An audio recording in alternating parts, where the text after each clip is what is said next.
おはようございます。たかしです。本日は9月30日金曜日、ただいま8時19分。それではポンド円のトレードポイントを見ていきましょう。まずは冷やしからです。昨日の冷やしはかなり大きく上昇してきた大きな陰線となってきております。ただ今、GMMA この青帯ですね。その付近まで上昇してきておりますので、本日は一旦上値が重くなる展開、もしくは一旦の調整の下落を起こすのかなと考えております。現在ストキャスティクスは高値圏に向かって上昇中というところでまだ上昇余地がありますので、一旦ここの下落ですね。この高値、ここからの下落になるんですが、この辺付近までは上昇してきそうというところで、そのストキャスティクスがここまで来る間にチャートがどこまで戻してこれるのかっていうところがポイントですね。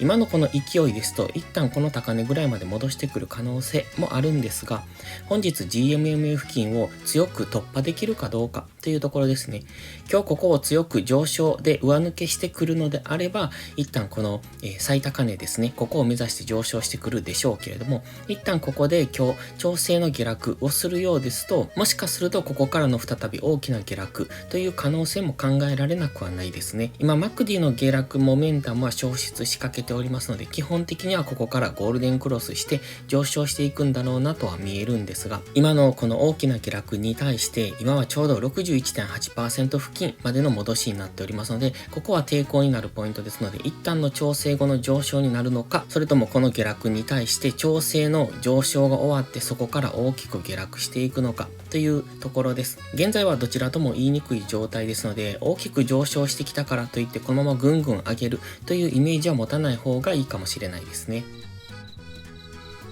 では4時間足です。1時間足の目線切り替えポイントをここに設定してたんですね。今そこを上抜けてきてますので、一応1時間足の目線は上という風にしました。ただ、ここの戻り高値っていうのが明確じゃないので、もしかしたらこのオレンジのラインと同じところに1時間足の目線切り替えポイントを考えられている方も多いかもしれませんので、一旦はこの辺、164.4 付近、この辺までの上昇で、ここからの大きめの戻り売りという形になるかもしれませんね。今はこの白のゾーンが近づいてきたんですが、これは過去のもみ合いになってきますので、この白のゾーンに入ってくると一旦方向性を失うのかなと。で、この辺でもみ合ってそこからもう一段上昇できるのか、そこから再び下落に向かうのかというイメージです。今は一旦この GMMA の青帯を上抜けてきてますので、その青帯までの戻しを待ってからの押し目買いっていうのを狙っていきたいですね。ただ上昇のターゲットはこのオレンジラインの 164.4 付近までというところで、本日は調整の下落をつけてくれればそこからの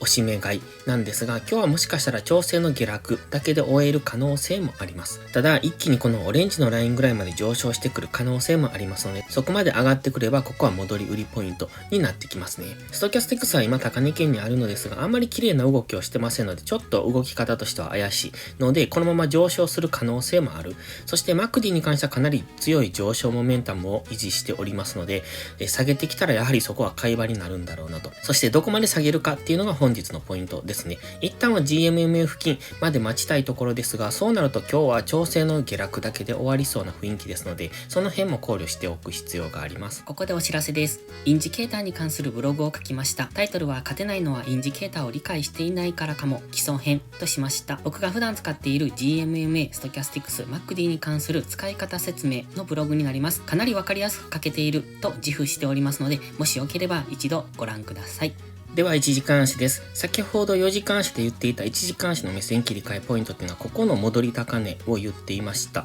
で、今そこをわずかに超えてきてますので、一応1時間足は目線が上、そして4時間足は目線が下というところで、ここで目線がバラバラの状態に今なっておりますので、一旦はこのオレンジラインを目指して上昇するでしょうが、そこからどうなるかですね。このオレンジのラインを超えてくると4時間足も目線が上、1時間4時間と目線が揃いますので、そこからは押し目買いでついていきたいところですが、今は一旦オレンジのこのラインぐらいまで上昇してくるのを待つのが良さそう。そしてもし1時間足の GMMA 付近まで下落してくれば GMMA でサポートされるのを待ってからの押し目買いというところですね。今昨日からずっと上昇してきてますが、この中でのエントリーっていうのはあまり優位性を感じません。もしこの上昇についていくのであれば5分足ぐらいで GMMA と接触したところ、そしてストキャスティクスが安値圏からゴールデンクロスする、そんなところを狙っていくのがいいとは思いますが、今1時間足はここで1回押しをつけただけでそこからのずっと上昇になってますので、そろそろ次の押しをつけに行きそうですので、5分足でエントリーした場合、1時間足単位の調整をつけると損切りに引っかかりますので、その辺は注意が必要です。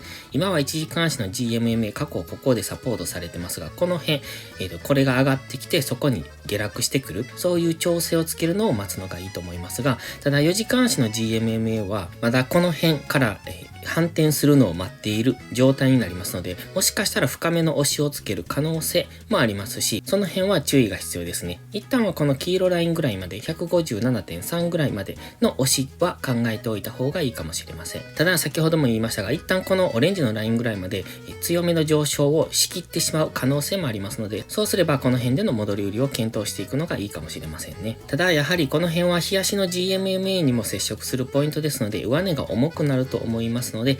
今日は押し目買いというよりも戻り売りを狙う方がやりやすい可能性もありますので、その辺はどちらでも臨機応変にいけるように、そして今日も月末最終日ということで乱高下をする可能性がありますので、その辺は注意が必要ですね。いつも言ってますが、トレードをするときは自分の思ったところまで待つっていうことが大切になってきます。今日戻り売りをしようと思うのであれば、このオレンジラインまで上昇してくるのを待つ。押し目買いをするのであれば、最低限1時間足の GMMA と接触するところ、もしくはこの黄色の点線ですね。この辺付近まで待つ。そして4時間足単位でトレードしようと思っている方は、本日は一旦様子見かなと思ってますので、4時間足の GMMA が反転してくるのを待つ。つまり今日から来週にかけて調整の下落をするのを待つっていうのがいいかもしれません。今は冒頭でも言いましたが、ここのところ強く上昇はしてきているんですが、ここからどんどん上昇するという可能性もありますが、ここから大きく下落するという可能性もまだ含んでいますので、その辺に注意してトレードしていくのが良さそうです。それでは本日はここまでです。今日も最後までご視聴ありがとうございました。たかしでした。バイバイ。